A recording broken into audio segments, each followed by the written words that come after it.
Welcome, everybody. We are here with another edition of the Right Now workshop series.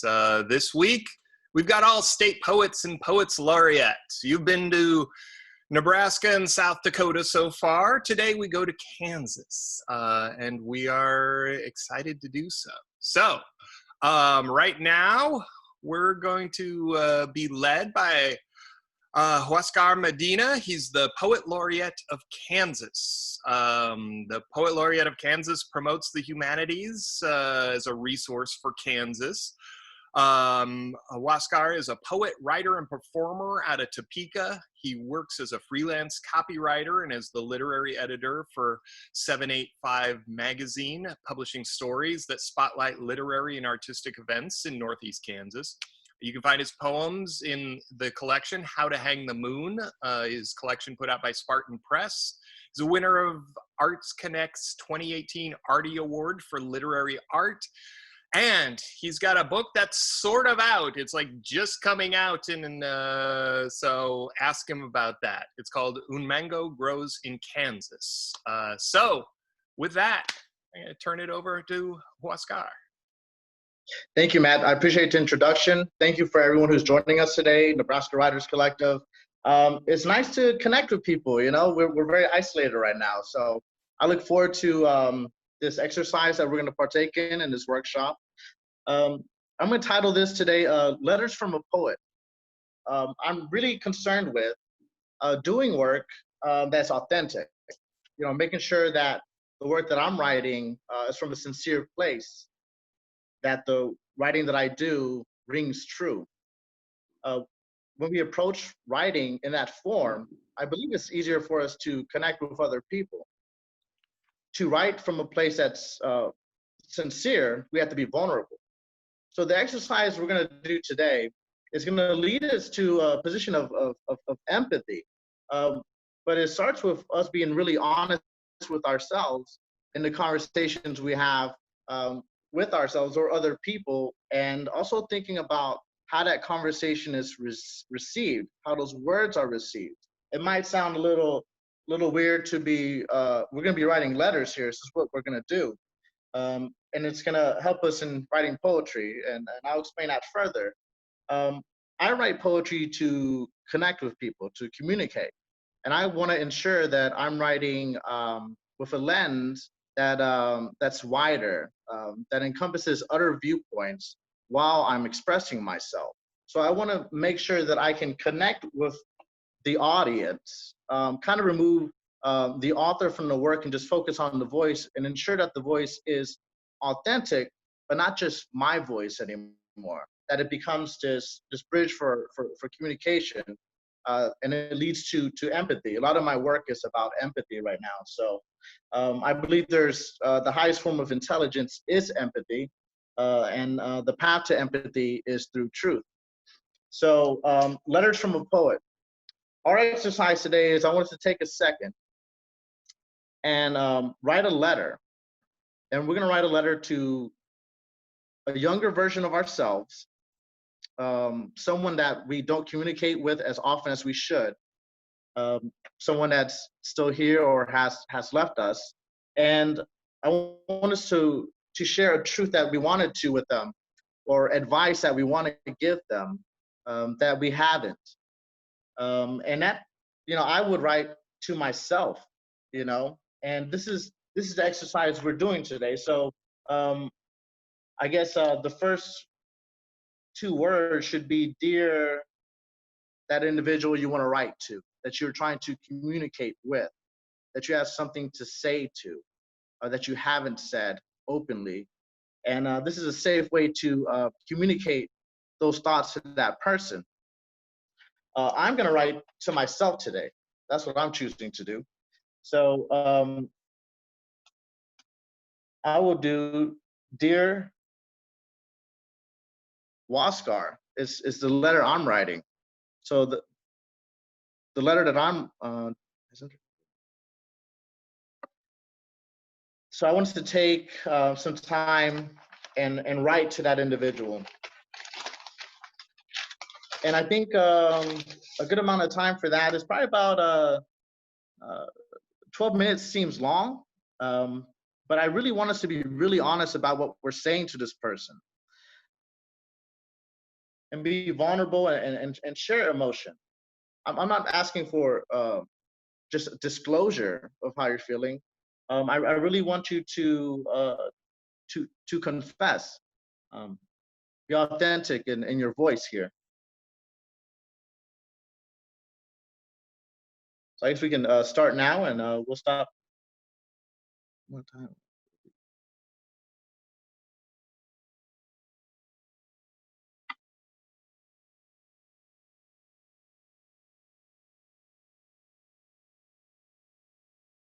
We'll stop at about 12:50.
I can reiterate what those instructions are again. You're writing a letter to someone that is important to you. It could be you. It could be you now. It could be you years ago. It could be someone that's no longer with us. So the purpose of this is to communicate in a very authentic and vulnerable way.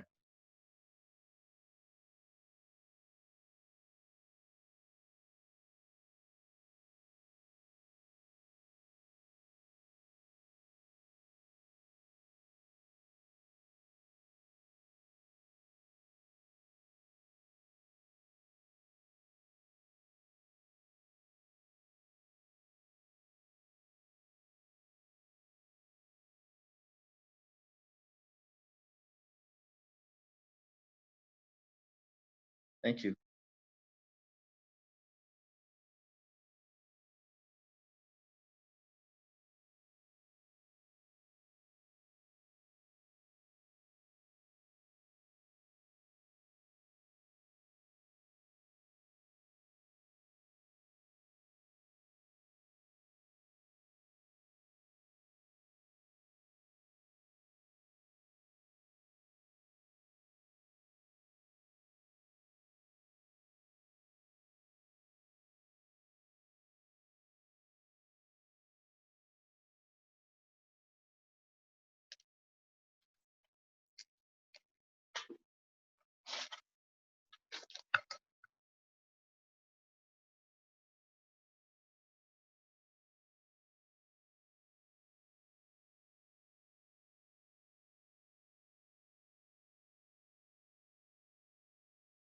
Yes, it does have to be a real person. It's the only way to have a real conversation, I believe, with an individual. Um,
And some of us will finish a little before others. Some of us may not finish. That's how conversations go. Sometimes they don't, they get cut short, or they awkwardly last longer than expected.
So we had 3 minutes left here, and then we're going to move on to the second part of the exercise.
All right. The next step, for those who are ready, I want us to acknowledge that this is written words at this point. Remove ourselves as the author of the work, read the work, accept the voice as its own, as you are receiving it. Whoever you wrote this letter to, you are now that person. So if you wrote it, to a family member, if you wrote it to a coworker, a girlfriend, a husband, a wife, an ex, a child, you have to take on that mindset, read the letter, and then respond as if you were the individual who the letter was written to. So you have to reply as the other person, if that makes sense. If anyone's having any difficulty with that, please do let me know.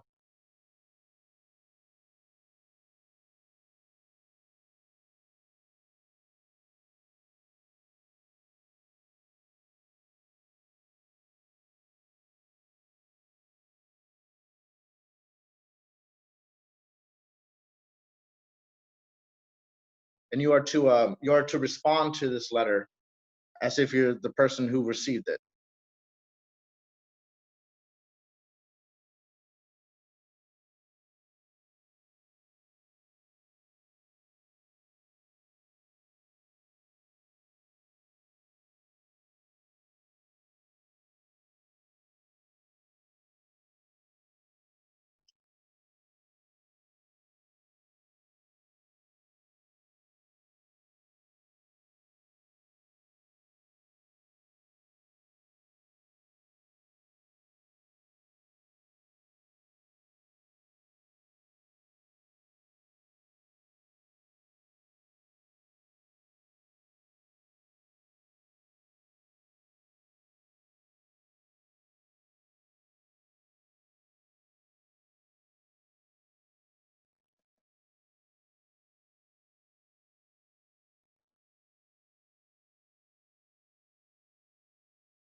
Bye, Sheila.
You know, depending on who you're writing to begin with, this can get really emotional.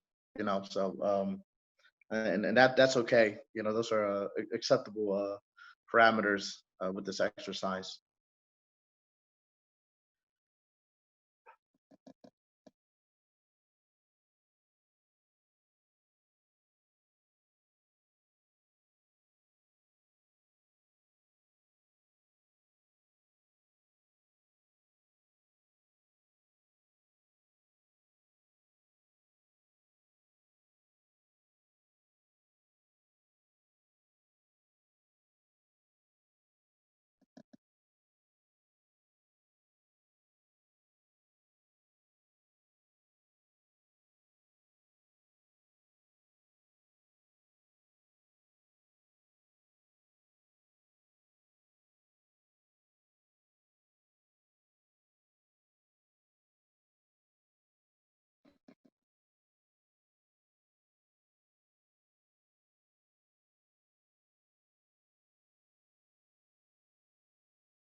So we're gonna go for about 3 more minutes. There's some people still writing that I can see that I'm aware of. And then if possible, I know there's quite a few of us here, but if anyone would like to share who they wrote to and what that person's response was to them, and try to keep it brief, so other people can share share their responses as well. And did you come to any understanding, um, you know, with the reader?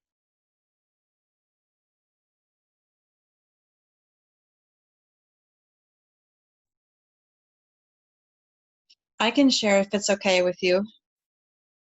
Please go ahead. So I wrote a letter to my father, and this is incredibly emotional. So I've got my video off right now. I felt very dismissed. I'm one of two girls, and he is close to my sister, not to me. So it wasn't like it's just you can't love, girls. It was specific, felt specific to me. So I wrote a letter just sharing my pain. And to be quite honest, I really struggled writing the letter from his side because, for one, I think I was afraid that if I see his side, that it'll dismiss mine once again, like he's done, I feel like, most of my life.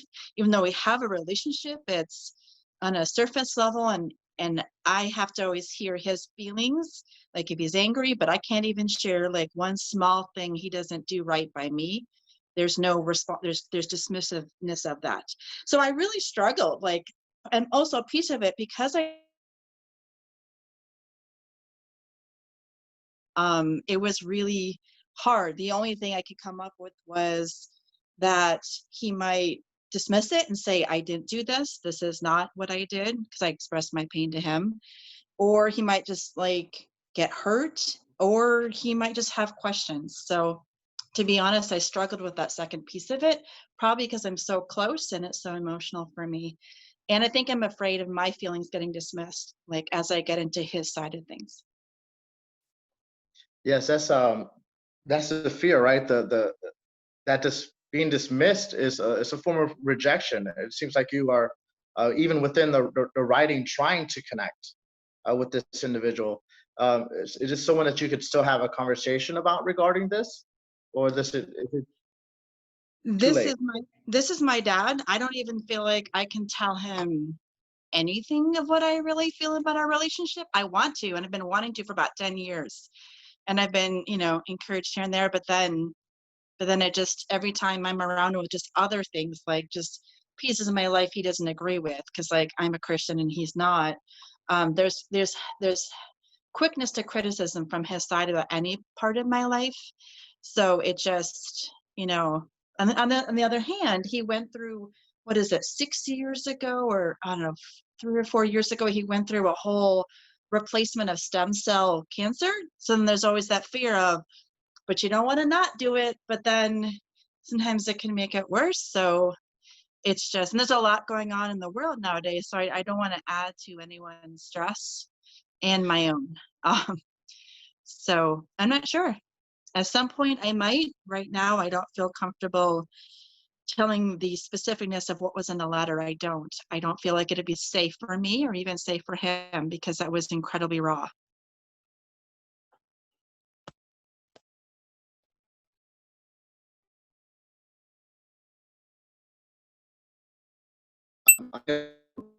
Audio, so I'm sorry if I'm interrupting. What I'd like to say is that this is the power of writing, of putting it on paper. Paper is stationary, right? I mean, it's called stationary. It's there. It's you already have a template of a conversation that you could have with this individual, with your father. You could share it now. You could give it to him yourself. Someone else could give the words to him on your behalf. So it's a safe way to have a hard conversation with an individual. And that's why I think I love words so much, right? It's because you can do that. You can write those words for yourself, and you can write them with the purpose of connecting for someone else, with someone else. And I think that's the deeper work that needs to be done, with writing, is to connect, not to create sympathy from an individual, but to find find that one thing that connects y'all, and you have it written down, whenever you're ready and comfortable with. I've had these writing experiences where I've taken these letters, and rather than explaining what I'm feeling, I just share the paper because sometimes I'm not good with my words in person. That's why I write so much. And it allows me to hand it over to someone and like, hey, this is what I wrote to you. And then this is how I think you would have taken what I said. Is this true? Mm. Is this how you would have taken this? And that just that opens up a whole nother level of dialogue where the individual all of a sudden wants to and not correct the stance that you put upon them, but to clarify, and clarity is kindness. And I feel that's maybe some of the fear with the work is that the message that you're sharing is not being received in a kind way, that you're being dismissed or being rejected. Does anyone else want to share? And thank you for letting me know who you wrote to.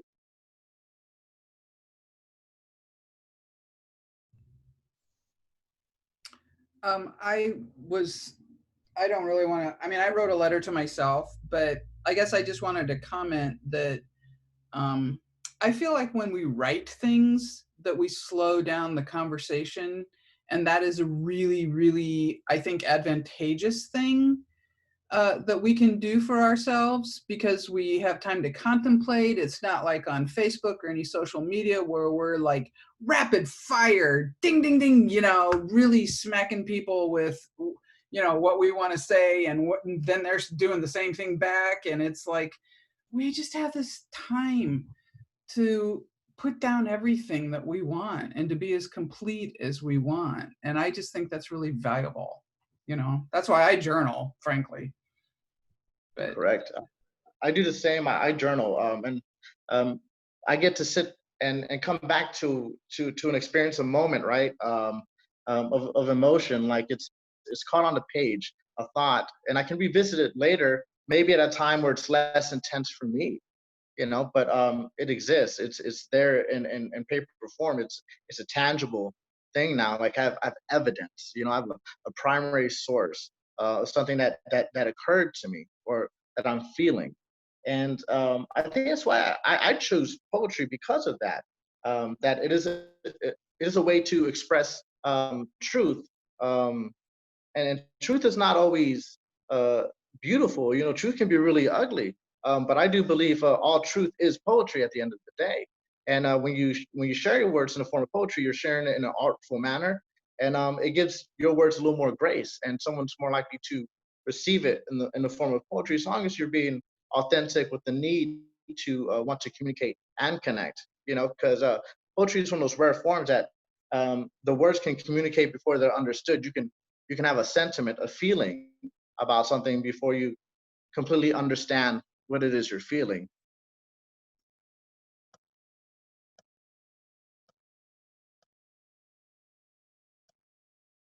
Does anyone else want to share who they wrote to and how they felt about it? In the comments in the chat section, Rose had a note, and then also Jess was up to share. Right. Yeah, Tom, I'm ready. I'm ready to listen. Rose, you wrote to a friend? Would you like to elaborate a little bit on that? And how does it feel to be writing to him 8 years later?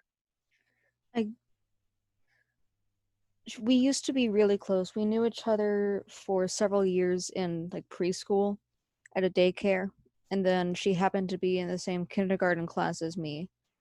And then we were in the same class in second grade, and we shared a locker. And so we became really close friends. Like we knew each other really well. Like for her birthday, she had gone on a trip to Africa, and when she came back, she gave me a necklace, and I still have it. And like I said, we were really close, and I haven't seen her in 8 years. I haven't seen her since second grade, and I don't know why. The only reason that I know that she still lives in Lincoln is because my mom will sometimes very rarely see her at the library. But I haven't seen her. I don't get to see her. And I started wondering, like, while I was writing the letter, if maybe the separation had something to do with racism or anything about that, because I remember some people didn't like us playing together or anything like that because her family came from Africa. And it was just, I couldn't actually write a response from her because I was getting too emotional. Yes. Is this someone that you could see yourself reaching out to now? If not through words, like in communication with, if they're still in Nebraska and Lincoln? I would like to, I just don't really know how. Yes.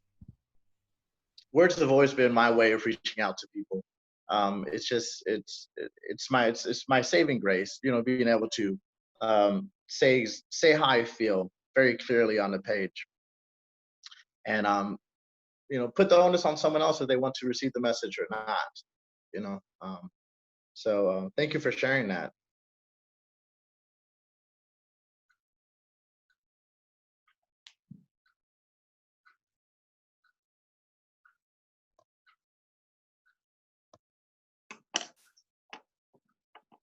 I believe there was someone else who wanted to share. Is that correct? Yeah, I believe Jess. Hi, I'm here. So I can share a little bit.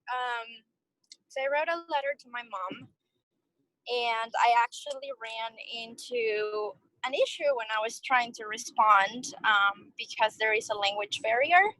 So I write all of my work in English. My mom predominantly speaks Spanish. So when I was just trying to figure out what a response would look like, I think the most honest response that I would have would be nothing, because there was no way for her to reply to me. I still wrote something in English thinking about what she would say. But I think that was just an interesting result of the exercise. My letter was to her when she was 25, which is the age I am now. And by that time, she had already given birth to my older sister. And one thing that has always been fascinating to me has been her relationship to motherhood, just because all three of my sisters, or both of my sisters and I, don't want to be parents. So since a very early age, we have said, hey, we don't want to have kids. And she has been very supportive of that.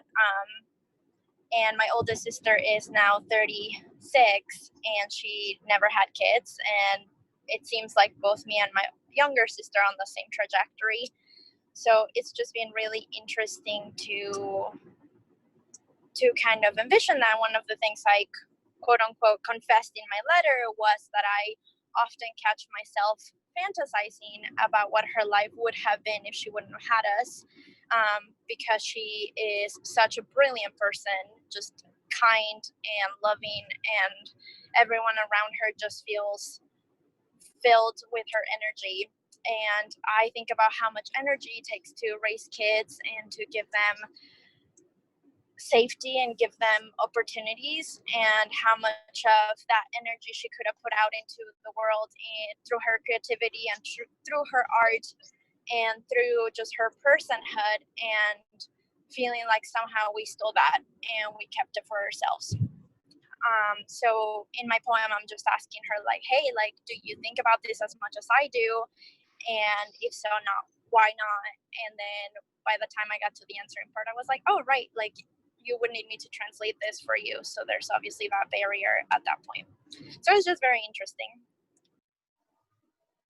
That is, language is a barrier, between worlds. It can be, and finding a collective form of expression, speaking the same language, being able to address things openly and clearly matter. And sometimes, poetry gets the like, it's too vague. People say, like, it's not clear enough. But that ambiguity of it allows for interpretation.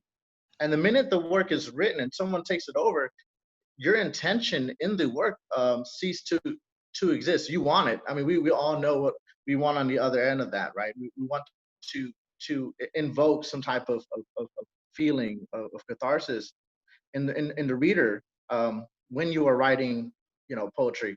And I think that's the difference between writing, for me personally, good poetry and better poetry is I moved from emoting to invoking, in the work that I'm writing.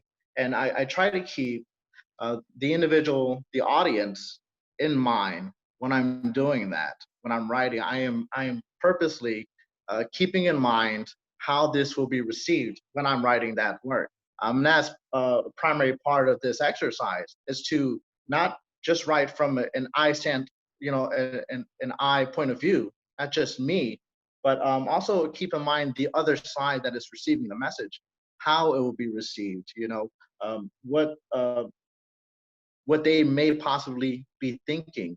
That sounds like a lot to do when you're writing, poetry for a large number of people. But if you do write from that point of view, the work starts to obtain a little more universalness. I don't know the right word for that, but I apologize. It's easier for people to attach themselves to it. It's a difference between fishing, with a hook and fishing with the net, So Sarah said she wanted to share. Is that correct? A little bit? Yeah, can you hear me okay? Yes. Okay.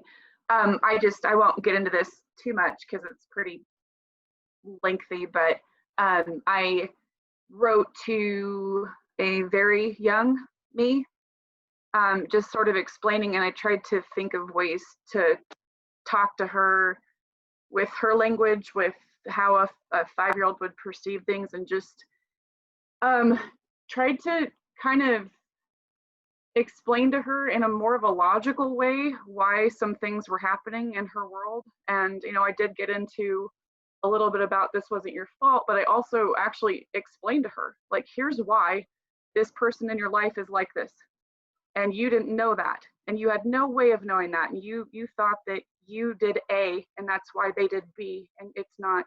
It was because they're like this. And I think it's what I'd always wanted, was somebody to just explain to me. Like, I knew there were things in our life that were not great and that were maybe not how they were supposed to be, but no one would tell me. Like, I would ask the adults in my life, like, why are these people like this? And I would explain that something hurt, and just would get kind of dismissed because they weren't comfortable really talking about it themselves. So what was weird though was I had never I've kind of tried to do that before, and sometimes I get further than other times I just can't. But writing back from her point of view, I really appreciate that you mentioned that, because that was crazy. Like, she had a lot more questions than I thought she would, and I think that was a thing where, when we think about writing or speaking to someone else, just like you said, we're so busy talking about our point of view that we don't maybe pause and let them ask their questions. And there were some questions that came up that I just had never even thought about, and it was really, really good. I'm going to keep it going. I had to kind of stop because it got a little heavy, but I appreciate this. This is really great. Thank you for saying that. It is when you're writing with the purpose of sharing work, it is a collective experience, and you can't dominate the conversation. I mean, we do write work. I mean, my second book, over half of it is about how I feel about being in the Midwest, right? But I'm trying to bring in other factors. Why am I perceived in a certain way? Like, I'm asking questions. I'm inviting, inner dialogue from other individuals who will read the work, and I don't know how it's going to be received. I can't pretend that I do, but I have to be aware that I'm writing with the purpose of sharing work. So I have to honor that in my writing. I'm not just writing for disclosure's sake. I'm writing with the purpose of wanting to connect, communicate, and create a feeling of empathy. with the audience, with my work. And the only way to get to that point is to be completely open and vulnerable and authentic in how I'm writing.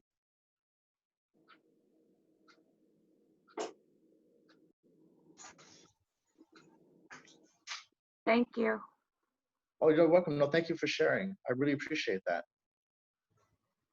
Does anyone have any questions or anything else to share here as we continue? May I? Yes, please. Yeah, I wrote to myself as a 13-year-old girl. The issue during my teens was my weight, continues to be my weight. 60 years later, it's still an issue. And in all of the things in my life that I have done, that, no pun intended, overweighs everything. Because I can't control my weight, everything else in my life takes second place. I have failed because I have not managed to do that. So in response to that, I have to keep saying, as a 13-year-old to a 70-year-old, other people accept me as I am. Why can't I? Yes. I deal with that too. So self-acceptance is it's probably the hardest thing to come to realize. I'm currently listening to, I don't like to say reading, an audiobook of Oppenheimer called From the Center. And he's an interesting individual. He's dealing with quantum mechanics, right? He's exploring how things are connected, how they exist. But we do that also with poetry. And he was someone that wrote a lot of poetry. It's an opportunity to examine self, to observe the world, our place in it. What binds us. From a blade of grass to the constellations we can write in a poem. The lens of a poem is microscopic and telescopic. And we use that constantly. So I write to also find out what I am accepting of myself as well. And maybe what others will accept of me, or is it all right to accept me as I am at this point? That's where I want to reach. That I can communicate with someone and someone say, yes, acknowledge this is who I am, and I want them to tell me who they are. And that's the conversation we have with art constantly, it's confronting other views and other takes. It is subjective, yes. Do I like the work? Does the work have meaning? The work always has meaning if you're doing the work to connect. The meaning of it is to communicate. And I really appreciate everyone sharing openly, and those who are also listening. I don't like to do too much talking. I think if God wanted me to talk more, he would have gave me one ear and two mouths, So does anyone want to have any questions or discuss anything further? There was a question about what was the name of the author you just mentioned? Oh, the author. The book is written, I don't know, I can't think of the author's name, but it's Oppenheimer. It's the latest biography of Oppenheimer. It's called From the Center.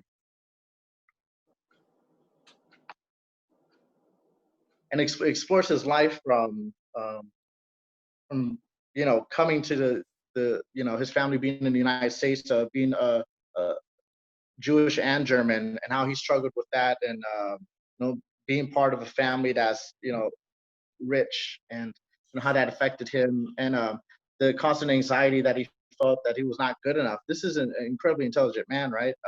Struggling with this, and he chose poetry as a way to try to figure that out. I think that's something to keep in mind, because science at the end of the day ends up, at theory. We have to accept, there's certain things that we don't know.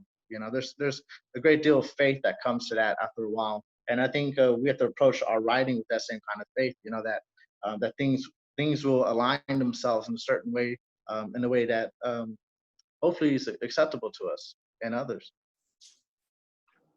Cool. I thought this was a very good exercise. And I wrote to a person who is no longer living, and this is a way of giving some depth and some empathy to a conversation that can otherwise only be one way.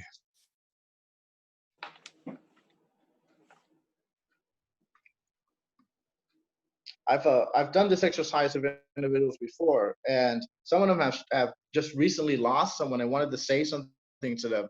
And in person, we have to set these containers about what is acceptable, how are we going to facilitate this, what language can we use, what's the shared language that we're going to use in this space, when addressing these things. And I try not to spoil the exercise in a sense, because I want the initial part of the exercise to be as truthful and honest as, because if you write without thinking about the other person, well, hopefully we do. But if we're writing from within like that, like just being completely open and honest, and then we have to sit back for a second and then ask ourselves, did we take the other person that is reading the work into account when we wrote this? And that's difficult to do when the person is no longer present. So I hope that was a positive experience for you. It had to be a very difficult write-up, and thank you for being courageous and brave and sharing that with us. All right. Well, Huascar, do you have anything to wrap up, or? No, this is. I hope this wasn't too unorthodox of a writing exercise, and the sharing of the experience. So yeah, just be really honest and authentic and vulnerable in your work. You'll find more joy in doing that work. That's really cool. Awesome. Well, thank you so much for being here today.